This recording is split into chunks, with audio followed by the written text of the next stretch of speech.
Yo, welcome back. Next episode. Jay, what up, man? Episode number 2. Finally here, baby. Let's do this. Bring the smoke. You know, I feel like we left these guys on a cliffhanger, man, Infinity War style. You know what I'm saying? So, But we're back with the glove, man. ready to take over, man. Yeah. What's been going on? Oh man. Just a lot of this, a lot of that, and I've been excited. Doing a lot of research, getting ready for this episode number 2. We had a lot of pre-production shows building up to this one. A lot of throwaway ideas, but I think we got something that the fans will like, man. Nah, for sure, man. I think also too, we gotta, looking at everything that we were talking about, man. I mean, this is gonna be a loaded show, so we got a lot to talk about. We got a lot of pats on the backs, and we got a little bit of trash to take out today. So, some smoke is definitely gonna be brought today. Yes, sir. Speaking of smoke, what are we smoking on today? Man, so got the Mandarin mixed with a little bit of Ivory Coast. Smoking out of this Wuka hookah, and I'll have to tell you, man, it's burning pretty good over here. What do you think? Oh man, the heat is real nice on the hookah. It's not harsh. It's very smooth. So definitely, if you're in the hookah, recommend picking up some of that Ivory Coast. Really nice. Maybe blending it with a little fruity flavor to really accent it there. And I think you'll have something nice to smoke on when you get home after work. You're chilling with a nice little glass or whatever you like to sip on. Mm-hmm. It's perfect, man. Take it out on the balcony. Good conversation piece to have with your friends and family. Highly recommended. 18 plus though. 18 plus for sure. Yeah, man. So what we gonna talk about first, man? We'll start it off. Take it back. Wu-Tang Clan, man. Ain't nothing to fuck with. Yeah. So they, they've been advertising this documentary for a while, and looks like it came out and burned right through it. Wu-Tang of Mics and Men, man. What do you think? I made it through the first 2 episodes, and I have to say, after watching it, I really got pumped up to do the next episode. Well, hold on. Let me go ahead. Let me just stop you right there, real quick, for anyone that's out there listening. Try to jot down how many Wu-Tang Clan members you know off top of the dome. Don't look it up. Don't ask somebody. Get a pen and paper. Take your phone out, and just, how many Wu-Tang Clan members can you name off top of the head, man? Man, easily. You at least got to start off with the RZA, the GZA, Spectre Deck, okay, Method Man, yeah, Old Dirty Bastard.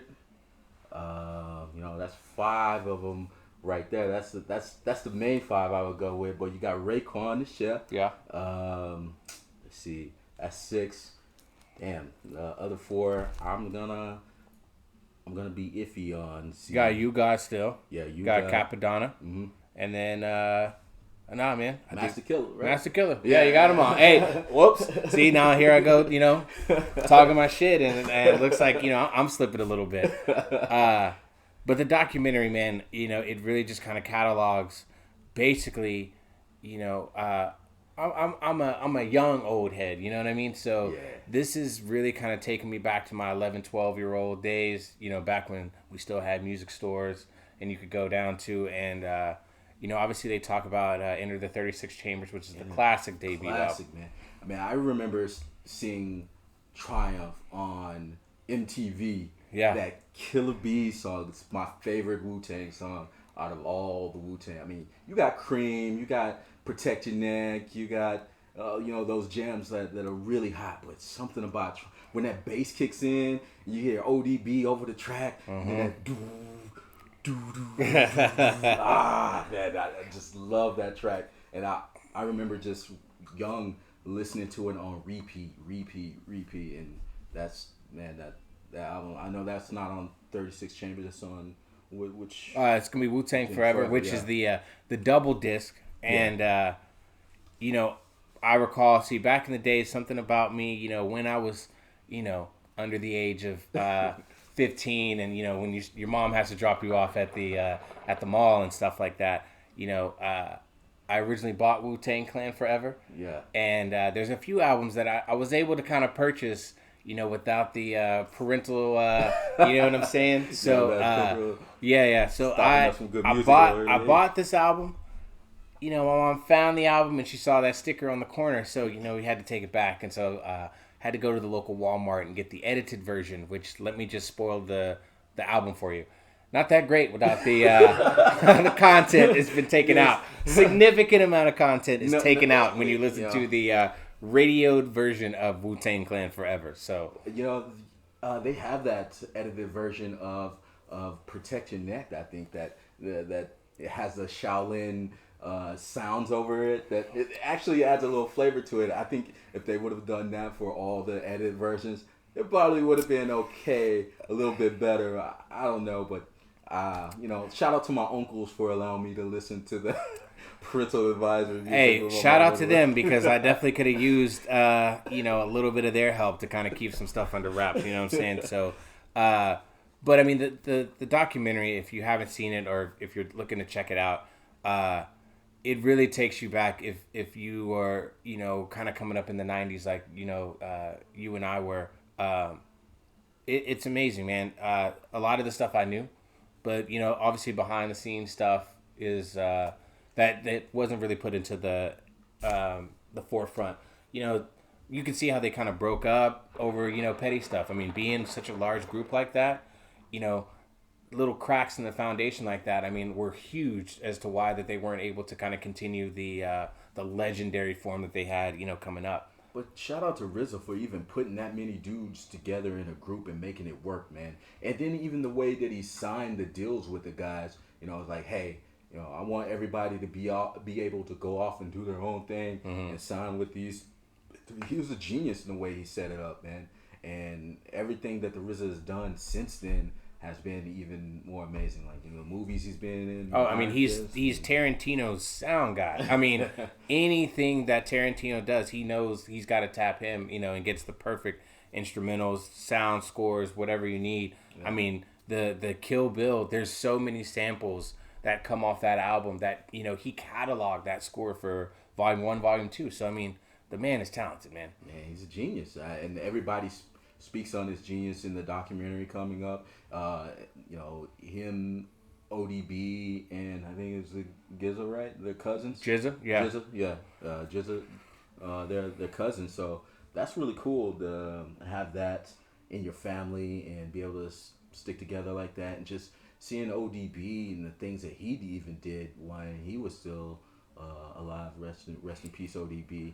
And just the genius in him and being able to stand out in that group and being able to listening to a song, being able to see each individual stand out with their own cadence, their own rhymes, and just blend it all together is perfectly. Yeah, the other thing too is I don't think that in this age of hip hop that we're in right now, if the industry could support such a massive amount of lyricism. I mean, the one that comes to mind that's even close, Slaughterhouse, man, is probably the only, lyrical monsters that you're just getting verse after verse after verse. And I just don't think this day in hip hop can support that much of lyricism all on one album. You got that group from San Marcos, that group with all those members in there. They were at ACL last year. I can't remember their name. It's a bunch of those cats from Texas. I can't think of it, but that's an interesting group. That is. It's not League of Extraordinary G's, is it? No, it's not them, man. I can't remember. I remember sending this music over to Victor back in the day when they were just dropping their album. And I have to think of it. I'll drop it in the comments or something like that whenever we drop the episode on SoundCloud. So yeah, check us out on SoundCloud. We're posting all the episodes on SoundCloud. If you haven't listened to the first one, please go hit us up on SoundCloud. Just type in BringtheSmoke and you'll be able to find us there. Yeah, so, man. And follow us on there, man. That's where you're gonna be able to get all your content. So, but next thing up for business, man. The Childish Gambino, even though he hasn't come out with like a hard release, he drops a little short film, and Guava Island, man. Did you get an opportunity to check that out? I did check out Guava Island, and I thought it was a really dope musical. I'm not a fan of musicals because I feel like they stop the narrative and the storytelling. But in Guava Island, it blends it perfectly. The music is actually part of the whole story, and I thought it was amazing how he introduced "This Is America," Mm-hmm. and it did a really nice job in showing the disenfranchisement of the American dream when he dropped the song. And it's very different from when you originally saw the video when he dropped it. Well, a year ago now, probably about Yeah, exactly yeah, a it's year ago. about coming Yeah. up definitely over a year ago. Mm-hmm. But I mean, to your point, I mean the songs fit perfectly in the film and how they transition the songs, without necessarily having to like, okay, song break, you know, Yeah. uh, how they do This Is America was incredible how they're able to do it in that narrative. But I mean, they have a couple other songs. They got Saturday, I think, which he was on when he hosted SNL and released This Is America. Saturday was that second song that he released at the end. That's on there, and then also that Summer Pack, Feels Like Summer, and Summertime Magic. Yeah, those were Those. fabulous songs, and I really liked Saturday. It's a damn good song, and it kind of reminds me of you getting up in the morning, getting ready to get that fresh cut from the barber, and you cruising in your car and you jam that song. I mean, it really gets your day started off just right, man.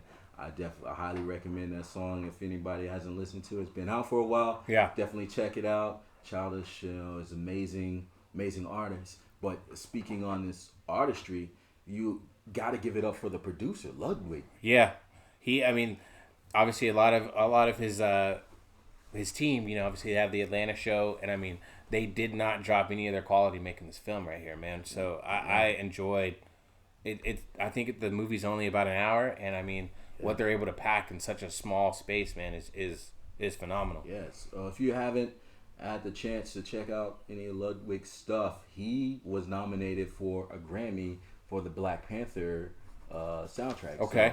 So, he's that good of a producer, and he's all over Childish Gambino stuff. They met on the set of Community. He was actually doing the music for Community. If you didn't know that, nice little snippet, and that's where those two met and chopped it up. And he also went to school at USC with Ryan Coogler. Okay. So that's where he got on to the Black Panther soundtrack. So that's a little deep dive into love with the production there. So, and no telling what else he might touch. He's from Sweden, so he's Swedish. No telling what else he might touch going down in the future. One of the big things to watch out between when you're looking at artists and their music that they're making is look who's doing the production behind it, because a lot of the times you can tell when their sound changes when they change producers, and that's a huge thing. You definitely know a quality producer when you hear it, man, and he's definitely one of those. Yeah, good talks, man. Moving right along here, we got one of the artists. I think you want to talk about your boy. Man, let me just give a shout out to my boy Currency, Yeah. fresh out of New Orleans. Light it up. Spitta. I mean that's how Currency fans refer to him. Jet life to the next life, man. That is my. I can't say enough about him. So I had to when we were prepping for this, I had to look up to actually see how many albums he actually has. Albums and mixtapes. He's got 2 albums, but he has 53 releases, man. It's the man that does not stop, man. Yeah. And I mean, just being the underground monster that he is. I mean, he just dropped a tape, Gran Turismo. I had a time to skim it, but I haven't really had time to sit down and really kind of enjoy the album like I enjoy every other project. But I mean, I just can't keep up if he's releasing this much content, man. Yeah, man, he just came out with that mixtape with Wiz Khalifa too, didn't he? Yeah, was it 2009? Yeah. So shout out to him and Wiz. And whenever they get together, they definitely drop some jewels, and that's definitely album for the smokers out there. You want to really jam something that's really chill and you can vibe to.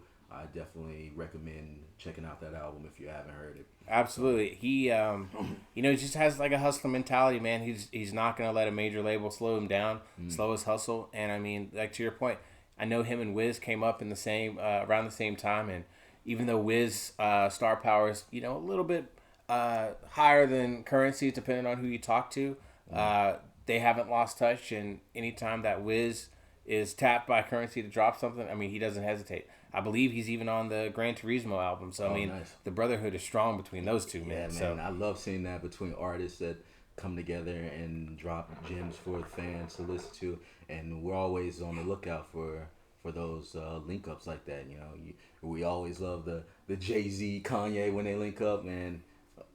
We probably won't ever see one of those anytime soon, but damn, man, that's the stuff you look for right there. I was at so for a little bit of a location, Jim. We're obviously out of Austin, Texas. Yeah, ATX. But this past weekend it was the Record Store Convention. It's one of the largest vinyl record conventions in the U.S. Oh. And so my wife and I had the privilege to kind of walk around, try to scoop up some vinyl records, and came across that best of both worlds vinyl, man. And without getting into too much detail, while we might not see the Kanye Jay-Z collab, it's gonna be a long time before we see that Jay-Z R. Kelly collab. Yeah, you never lied. So but it did take me back. Another iconic album for the time and era that it did come in. But that album is aged. You know what I'm saying? So to say the least. Well, yeah, I mean, crazy collab. Even though this is not one that you would commonly see, that Jay-Z Linkin Park collab. Oh man, that changed the game, didn't it? I mean, it changed how it basically birthed mashup albums. You have Girl Talk, you have the Hood Internet, you have we were just talking about it beforehand. I'm drawing a blank, so I'll have to drop that down in the comments too.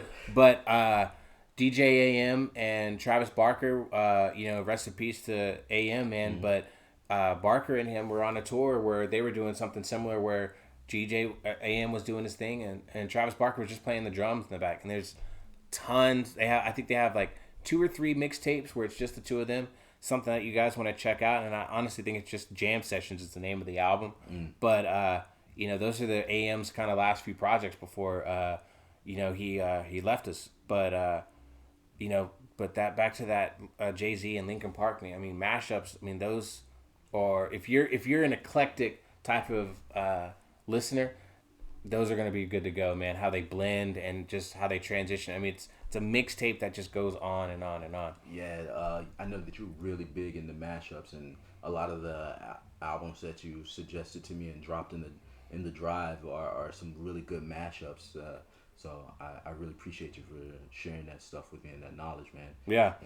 But that's my guy, man. What guy you going to talk about today? So we all know that our boy Tyler, the Creator, dropped an album, right? Igor, and really dope album. I think very different from a lot of his work. You can really see a lot of growth, but not a lot of talk gets thrown about for the other artists on Odd Future. And my boy Damo Genesis dropped some stuff late 2018 that kind of went under the radar. It was a nice little EP, and it was called Facade. Okay. And I kind of went through that album, and damn, I gotta say, dude's a spitter. He has a couple mixtapes that are really good. One of them that I would highly suggest to anyone that hasn't listened to it is Red Corolla. And man, you're talking about some great beat selection. Yeah. Really smart lyrics. Very funny lyrics if you really listen to them. And the lyrics are delivered in a way that is not as punchy as Tyler's are. So it's real nice delivery on that front. So I highly recommend you checking out that album. And one of the songs that I really enjoyed on Facade was Creep Show. Okay. Creep Show is an interesting track because if you listen to it, it sounds like he sampled Flying Lotus. I'm not quite sure. I couldn't find anything affirming that, but it sounds like the Flying Lotus track with Kendrick Lamar. Oh yeah, Never Catch Me. Never Catch Me, yeah. So I listened to it several times, and I play Never Catch Me, and I go back, and I was like, man, it really sounds so. Anybody hasn't checked out Flying Lotus either? Another amazing artist that if he ever comes through Austin again, he comes through frequently for ACL. Like great visuals for his shows and things like that. But back to my boy Damo. Yeah, that and has a couple other mixtapes.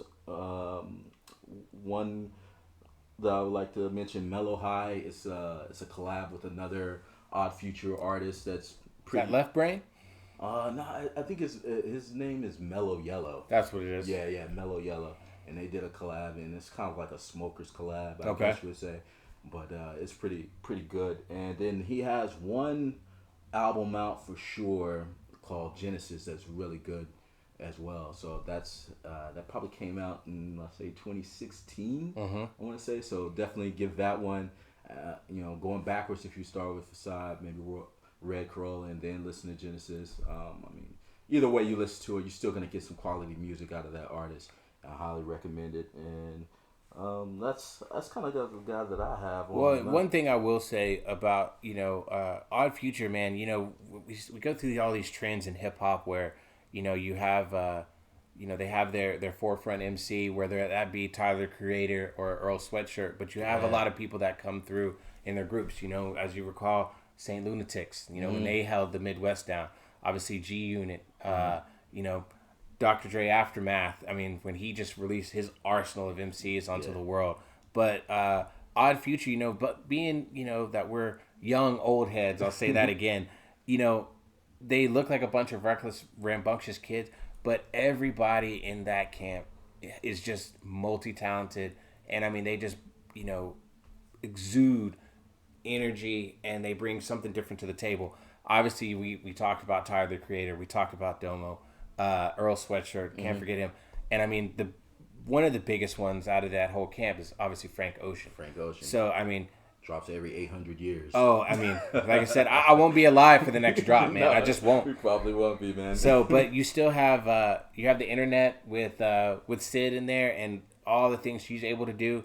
I recall being at Fun Fest a while back when Odd Future was really kind of getting the popularity that they deserved, and she was just a DJ. And I mean, you look at her now, and I mean how she's able to blossom, and she brings just her own set of style into the game, and it's something that if you haven't checked it out, the internet or even her solo projects, man, I definitely highly recommend checking out those projects. Yeah, if you watch the show Insecure, you'll hear Oh. heavy internet stuff on that show. You probably didn't even know you were listening to it, and you're like, wow, this is a nice gem.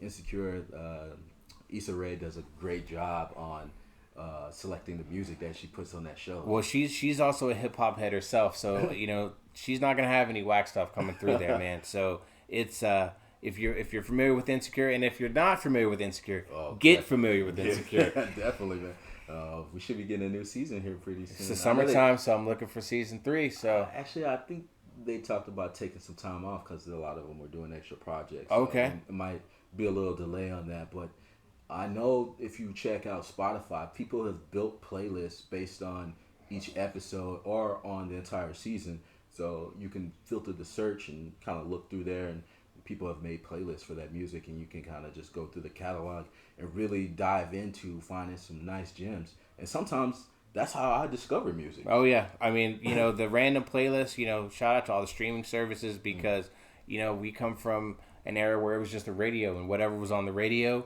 that's what you got exposed to. I mean, it's good for maybe artists is looking to break through, but you don't get that independent. We don't get Chance the Rapper without a streaming service. We don't get Travis Scott without a streaming service and or a platform to post their mixes, their singles. And I was just recently watching a documentary or docuseries where Travis Scott even said, I don't want to wait until Tuesday at 3:00 when kids are coming home from school. I want to drop this at Friday at midnight when people are still out, partying and stuff like that. So the artists have a little bit more say so and control when they put stuff out onto the market. And I think as consumers, we benefit from that a lot, man. Yeah, with a lot of them going indie anyway, it's a great platform for them to push out their music. And even the big artists now just push out their music. They don't have to do all the marketing anymore. Beyonce just drops an album. Jay-Z just drops an album whenever they want to now because of these cool services that we have. But in order to find some of the hidden stuff that doesn't get the radio play, that doesn't get the media attention, and really pay attention to the shows that you watch, and take some time and going through the episode, that's information is out there on all these databases to be able to find the artists and the songs that you like. Mm-hmm. Yeah. That's people like to know. Like, how do you find all this good music? Where do you go? What are you doing? And that's literally what it is. Just being a geek and just really diving into it and taking the time to really search for the music.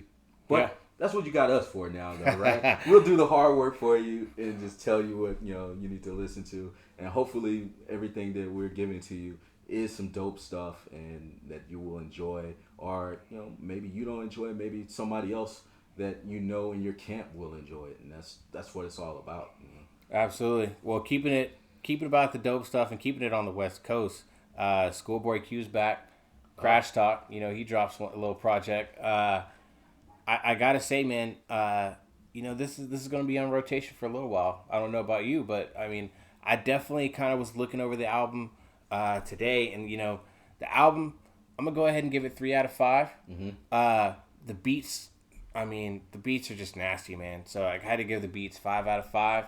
And then the rhymes, there's a couple tracks that not my favorite, but I'm going to still give his rhyme schemes and lyrics that he's bringing to the table 4 out of 5, man. I mean, Schoolboy Q is my dog. So a couple notable ones, his intro on Gang Gang, Chopsticks, Drunk, Lies, which I feel like is going to be, I'm going to go and predict that might be a little summer jam for a lot of people coming through. Forget the number one he pushed, Num Num Juice. Oh, man, that one is nasty, too. 5200. And then you got Floating, and then Dangerous was the Kid Cudi feature, and it's good to see Kid Cudi out and about. Yeah. We got the fans here. Okay. Y'all still recording? Yeah, we just started. Damn, my bad, dude. It's cool. We'll cut this out. That's what I was like even talking with her about. I was like, I bet you that hopefully they're done and stuff like that. And sure enough, we walk in, y'all just starting. Nah, no big deal. All right, picking back up from the Num Num Juice, man. I really enjoyed that track, and I'm glad he pushed that out as a single, man. So that was smart on his behalf. I think I really enjoyed the album. The problem that I had with the album is I was expecting a little more from the hooks, and I think our boy Franco, the man, the mystery, the enigma. Shout out to Fooda. He kind of hit on it. I guess he was like, no, you're thinking of like some of the previous albums, some of the things that he was doing before then, and maybe that does play to the point, but the hooks were a little too simple for me, I guess. But other than that, I really did enjoy the lyricism on there, which is the most important thing. Like, I enjoy tracks without hooks. I'm a fan of freestyle, so you can just go forever for me, and I don't even really need a hook. Hey, speaking of Wu-Tang, sometimes they didn't even have hooks on some of their better tracks. Well, you had to save space on the tape for 10 verses, so that's why you probably don't have a hook. Well, so I'm a fan. I'm still kind of a fan of a hook's not necessary on a track for me. So. Schoolboy definitely came with a good album, and I really enjoyed it. And it was on repeat when it dropped for me heavily. It wasn't a lot out then anyway in the first place, but I still find myself going back to it. But I think one of my favorite albums of his still is probably Blank Face. Some people would do the album before that one, but I really enjoyed Blank Face a lot. Yeah, Oxymoron is. It's right there. Depending on what mood I'm in, I would say Blank Face With You. I mean, that's a dark album too, though. And I love those projects, but I think Oxymoron probably has the overall the high mark for me. I'd agree with that. I see no quarrel, no problem with saying that Oxymoron was the top one. I don't know. I just think the beat selection on Blank Face is just hella dope to me. It's just like you said, it's dark. I'm a fan of that, and it's just grimy. Yeah, no, hella grimy. Hella grimy. A lot of slick talk in that album, man. A lot of slick talk. One of the things that I wanted to touch on, a lot of our listeners may be female. I think we should touch on some really dope female MCs a little harder for, we did have Megan Thee Stallion drop an album. Okay, yeah, it's definitely in the queue. Haven't had a chance to listen to it. She was here for South by Southwest, so I got to catch a little bit of her stuff. I mean, I'm she's selling a product, if you know what I'm saying, and it's. She's up there with the Cardi B's, the Nicki Minaj's as far as lyrical content. Lyrical, that's but the thing about it. she's up there, shaking that a little bit too. So she's definitely making getting fans for a variety of reasons. You know what I'm saying? Sex does sell. Yeah. So it reminds me a lot of the Lil Kim mold, I guess you would say. But I feel like for some reason the lyrics are a little harder. Oh, yeah. We all know Lil Kim maybe had a little ghost writing here and there. We know for sure because Biggie wrote some of those. But still, you have to perform that. Oh, yeah. And she knocked it out of the box, and she's a legend, so no diss to Lil Kim there. But seeing Megan Thee Stallion do her thing and listen to the tracks, and I was just kind of blown away. I was like, dang, this is rough. Yeah. For a female artist to spit this stuff, and I believe she's from H-Town too, so yep. Shout out to Texas holding it down. I really enjoyed Texas music and putting Texas back on the map with Travis and Megan, and so Yeah, but I would say going back to female MCs, man, when you just start off top of the charts with the greats, Queen Latifah, man, how she is probably one of the four mothers of the hip hop, man. I mean, she's definitely a pillar, and she probably doesn't get the most respect that she's deserving of it nowadays because the game has just changed in so many ways. But I mean, Queen Latifah, even outside of music, is still repping for hip hop as she's doing her acting career and the things that she's able to achieve. Absolutely, UNITY. Oh man, dope track, yo. I wish I heard a little more samples of that track. That was a dope track with great production on it and just great lyricism. Another great female MC Light. Man, I took the words right out of my mouth, man. She was one who, when she came out, she was all about kind of like a party vibe and things like that. But as the game kind of progressed, I mean, she was a spitter too. Yeah. So these are female artists that are like pure lyricism and with great jazz instrumental behind them and things like that. I mean, we can go down the list. You got the Brat, got some of the newer female artists that I would like to speak on. Our girl Rhapsody. Yeah. Wow. Was she from North Carolina? Yeah, she is from North Carolina. She, I was watching a YouTube video and she said, as long as people respect her as a lyricist in the game, it's not really about, how many records she sells, but her approach to hip hop was being inspired by so many of the legendary greats and her just wanting to get her mark out there and be one of those things. And I think off of 2 projects, I mean, I'm excited to see what's coming next. Yeah, definitely. And then another female spitter that I would like to point out is No Name. She dropped an album last year called Room 25. If you haven't heard that, definitely check that out for all the ladies out there, and you will really love her lyricism and her beat selection. I really like her because her rhyming cadence is very interesting. It's a very spoken word if you listen to it, and it's very unique, and highly recommend. Anybody else out there? Well, you can't forget about Missy Misdemeanor Elliott. Man, I'm tripping. What? Are you kidding? Yeah. Her contribution as a producer, her contribution as an artist, I mean... Yeah, she's didn't she get nominated for the Rock and Roll Hall of Fame? I mean, Super Duper Fly is the debut album, man, and I mean, who could forget? I mean, she was the lady in the trash bag, man. I mean, that was the lady in the trash bag. So I mean, her the way she kind of just spilled out onto the scene. Obviously, she did a lot of work with Aaliyah in the early part of her career. Lost an Angel there, but her and Timberland, man, that's a great duo. Yeah.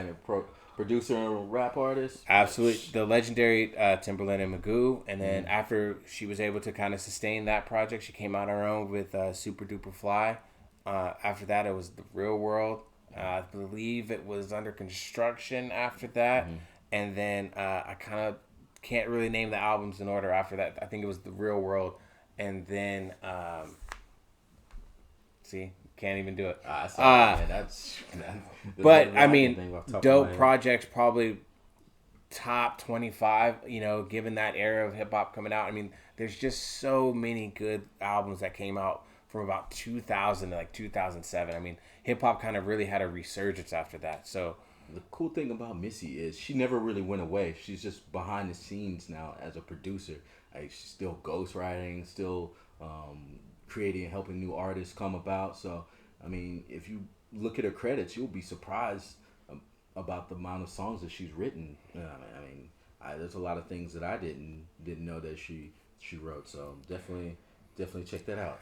another one that we cannot forget about is L Boogie, Lauryn Hill. I mean, We would get thrown in the trash if we did not. I mean, mention you Lauryn you Hill. just cannot forget her.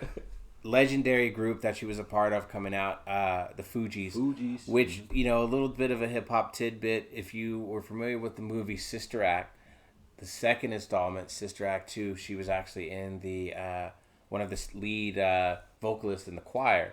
And around that time is where I discovered her, and then came across Fugees, which is the album their first debut album, Blended on Reality, and then their most iconic album that they released, The Score, which has the classic Roberta Flack "Killing Me Softly" cover that they were actually able to kind of hip hop, put a hip hop twist on it. So she really easy to had. do.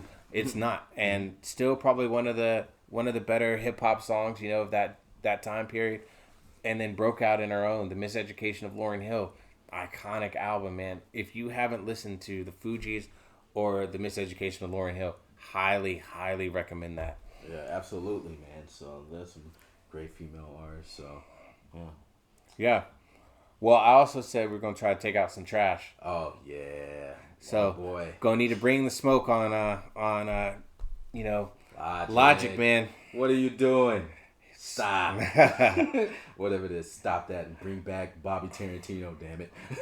Confessions of a Dangerous Mind, man, and I mean Confessions of a Dangerous Project, bro. Because Yeah. I mean this one, my whole thing is we just got Young Sinatra 4, and that album was it's okay. Yeah. For me, it was okay, but this project, listen to it. Listen, his rhyme, the man can rap. We know that. We don't. Yeah, that's why we want him to do better. Yeah.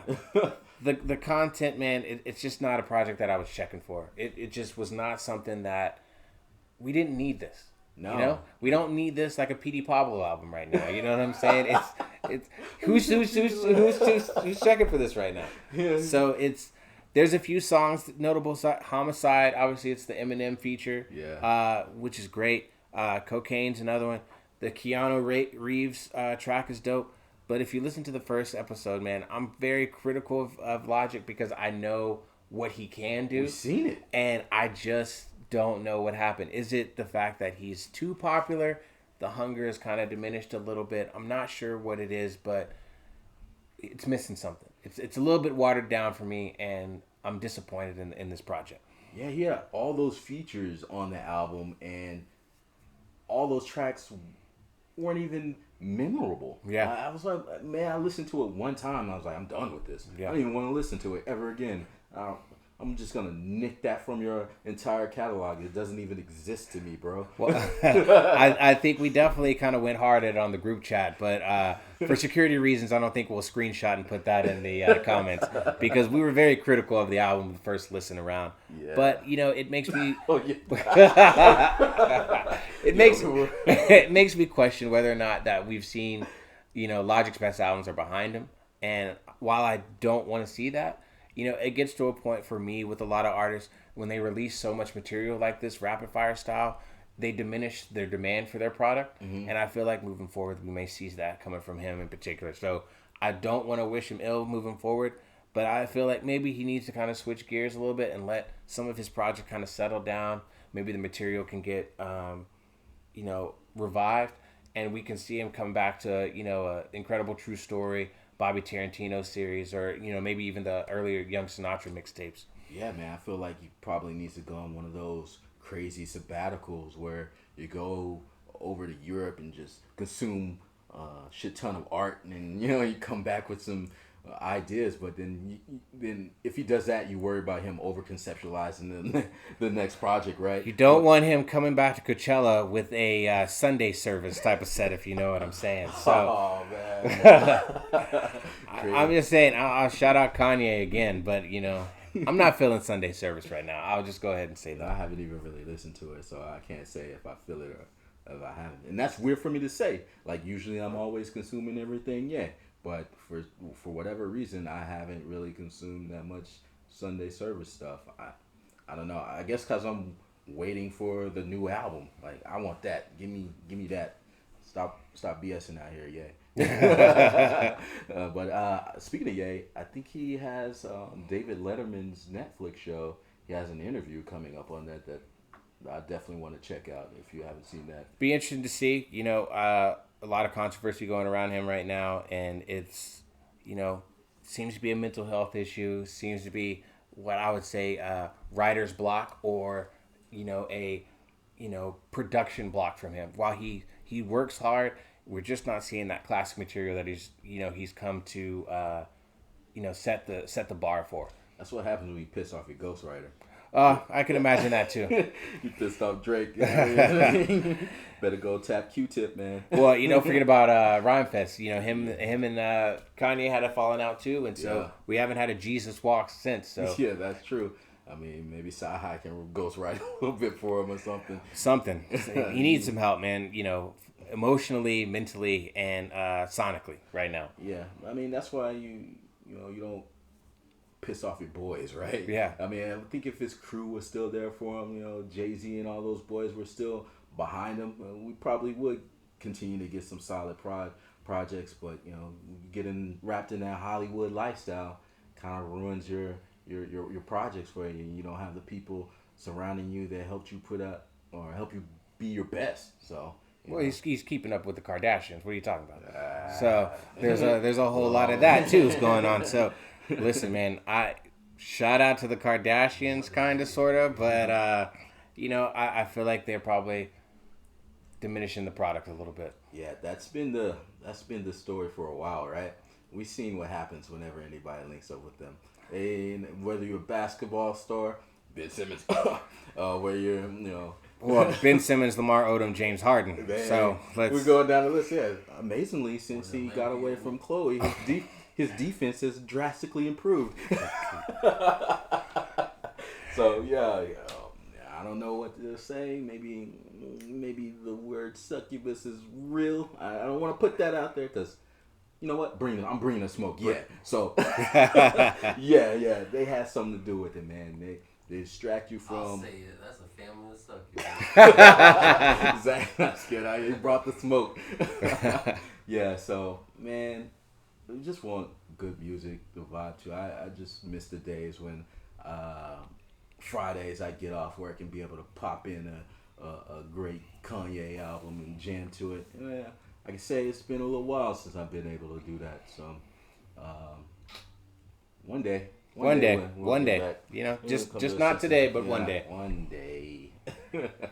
What else we got? Got anything else we need to talk? Man, you know what? I think we packed so much content, man. I just want to kind of go down the list of some new releases, that we can leave you with a few albums like we did last time. Again, Megan Thee Stallion, the album or the project called Fever. Check that one out. Currency, Gran Turismo, Tyler the Creator, Igor. Khaled dropped an album. I'm talking about DJ Khaled. Father of Assad. A lot of features on there. Yeah, shout out to DJ Khaled. I read that the money they was gonna make off that Nipsey Hussle album is gonna donate to the kids. Yeah. So man, that's a real one right there. Well, and then also on that album is the they haven't really come out and made it an official, but I guess this is gonna be the last Nipsey Hussle. The video just came out. He's actually in the video. Wow. So this is probably going to be the last time we're going to see Nipsey Hussle in a video. So, a lot of imagery. Obviously, they're bringing, a lot of all the tributes and memorials that people have done throughout the country, with the murals going up. The marathon continues, man, and it's keep going on with this. Yeah, so we definitely got to support our good artists that are out there working for the community while they're still alive, man. We probably touched on this a little bit while the last episode, but definitely want to shout out to the artists that are out there working in their communities, trying to make them a better place. Because we grew up in those communities, and we would have loved to see people come back and just kind of give back and continue to promote that good life. Yeah, absolutely. The other one I got, we talked about Flying Lotus. I'm sorry, your boy is very abstract, so you're gonna have to say that name again. Flamagra. Yeah. So that project is already out. Strong visuals. I haven't got through all of the album yet, but from what I've heard, it's right there on par. And then just kind of kind of an unexpected Diamond D, the Dime Piece 2, man. A lot of features, a lot of classic hip hop on there, a lot of classic artists. Snoop Dogg's got a verse, so nice. That's going to be a good album for you to check out if you're looking to kind of fall back in time a little bit. Yeah, man. I think you checked off all the albums. One thing I want to start doing on the podcast is probably talking about upcoming shows that are coming to Austin. Okay. Thundercat's coming to town. Yes, Thundercat is going to be there. I'm actually going to be missing that show because unfortunately... You're still going to go see some hip-hop, though. I am going to go see some hip-hop. I'm one of the few people that got Hamilton tickets. So if you want, I'm selling them Hamilton tickets $1,000 a piece. So drop the comment below and I'll get to you as soon as I can. But if I can go see... full Hamilton. Yeah. Full Hamilton review coming soon. But yeah, I got that going on. We have... if you missed the Hamilton show, you come see Thundercat with me, right? Same day. That's rough. I know. What? Why? What's disappointing for me is I've always been very critical of the city of Austin not getting enough hip-hop. And in a month's time, there's so much hip-hop coming, and I won't be able to kind of experience it all. Yeah, man. I have a whole calendar. My whole calendar is just full of hip-hop shows coming up here pretty soon. And, I think you did tell me about the Thundercat show, and as soon as you told me, I was like, tickets, got them, done. Yeah. So I didn't even hesitate to come. You got Paul Wall coming, Take It Live on June 6th. That's pretty dope. Who else we got coming? Got Jid and Saba coming to San Antonio. Oh, yeah. Theater June 12th. So that's a dope show that you definitely need to check out. We talked about that whole crew of J. Cole's last podcast. So, yeah, the Dreamville is on tour, so they should be dropping the collaboration soon, and I would imagine we're going to see a Dreamville tour. Yeah, and some of you new kids out there that might be listening to, I don't think he's that bad. He has some definitely great flow cadence for me, and he has some tracks that are pretty popular on the radio. You got Rich the Kid coming also to Aztec Theater June 21st. So that might be something that you'll be. That's also in San Antonio. So San Antonio is getting more hip hop than Austin, man. Again, like I said, I'm very critical of the hip hop scene in Austin. No love. No stranger to go to Houston, Dallas, and San Antonio areas. Those are my cities. But it's always easier to make the trip when it's local. You know what I mean? Yeah, we get it that those cities are bigger, but man, you're in the live music capital of the world. You want to come stop in Austin, baby, man? South by Southwest, man. The most concentrated hip hop that the city sees for an entire year, man. I mean, the artist The Baby, who's like hot on the streets right now, got his fame from South by Southwest. Absolutely. So, man, come on through. We'll show you some love, man. Which I don't know. Speaking of local hip hop, I'm not sure if you recall, but the Jambalaya Festival. I don't know if you saw what happened. Due to the storms that were passing through town and stuff like that, they weren't able to actually have the festival out at the Circuit of the Americas track. But what they were able to do, Emos actually ended up picking up the festival. They weren't able to secure all the artists, but you were able to get a $20 ticket to go see Lil Wayne, Kevin Gates, Bad Baby. Yeah. I mean, that was if you didn't have a social media and you missed that would have been a good show that kind of was unexpected. That's what I call a lick, man. Oh. $20 for that many artists, man, you that's a good ass deal. Yeah. And I mean, even if you don't like all of them, there's gonna be somebody there that you like. For $20, you can't pass that up. Yeah. And Emo's is a nice little venue. It's out parking sucks, but if you ever get a show, let me tell you this jewel for you. You want to go see shows and come and take it, or emos, take a lift, man, because you're gonna be dealing with parking and worried about getting towed. Like this is coming from somebody that we've gone to see several shows this year over in that area. Oh man, if you want me to share the story, I can. But before, let me shout out Scoremore. I got a few bros over there. Let me just shout them out real quick. But they were doing a show. It was the SZA show. I believe you and I were supposed to meet up there. That was the first show we were supposed to see together. Yeah, and so I missed the pre-sale tickets. I missed out on the box office sales, and so I thought I could go the route where I could actually, scalp a ticket. So, quick story: Jay was already in the building, waiting for me to show up. I meet up with the reseller, and I buy the ticket. It's $40. Looks legit. I get in line. I wait in line for 20 minutes. I get through security. Everything's all good. I get in the door, and they don't even scan my ticket, man. They look at it. We got another one. Whoa, what are we talking about? What happened? It was a fake ticket. Oof. Giant oof. So, there I am. I can hear SZA performing, but I can't see the show because my ticket's fake. Fortunately, I went back to where I met up with the lady the reseller. I don't mean to call her out, Michelle. Bring the smoke. But I actually went back down there and had a polite conversation about, this being a counterfeit ticket, and I would, like my money back.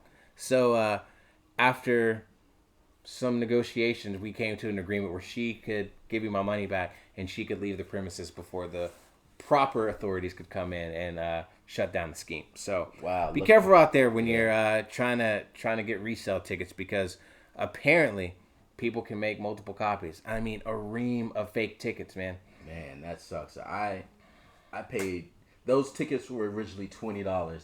I think I ended up paying slightly over $100 for mine because I knew SZA was about to blow. Yeah, and that was right when Control dropped. Yeah, I knew there was no other chance I would be able to have such an intimate concert with her there. And so the money that I paid was worth every penny. Sorry to rub that in your face, bro, but here's the thing. I did get to see SZA when the TDE Championship Tour was going on down at the Circuit of the Americas track. So I did, be able to shout out SZA, be like, you remember me? I was standing outside. Security came and pulled me away, so I wasn't able to get as close as I wanted to. Yo, man. I was one of those weird dudes, single that's fucking just standing at the front of the stage like, and then it was a weird sight though, because there were a lot of couples there, and I was like this single dude sitting there. I'm surprised I didn't get thrown out for looking like some kind of stalker, man. She was like, security, that guy right there, just get him out of here. He's looking at me too weird. Hey, so shout out to security guards. I'm just a fan. You know what I'm saying? Nothing crazy. I'm just a fan. Yeah, man. So I think that's a wrap, man. Absolutely, man. Thanks for tuning in with you, with Jay, myself, and we'll catch you around the next time, man. Bring the smoke. Salute.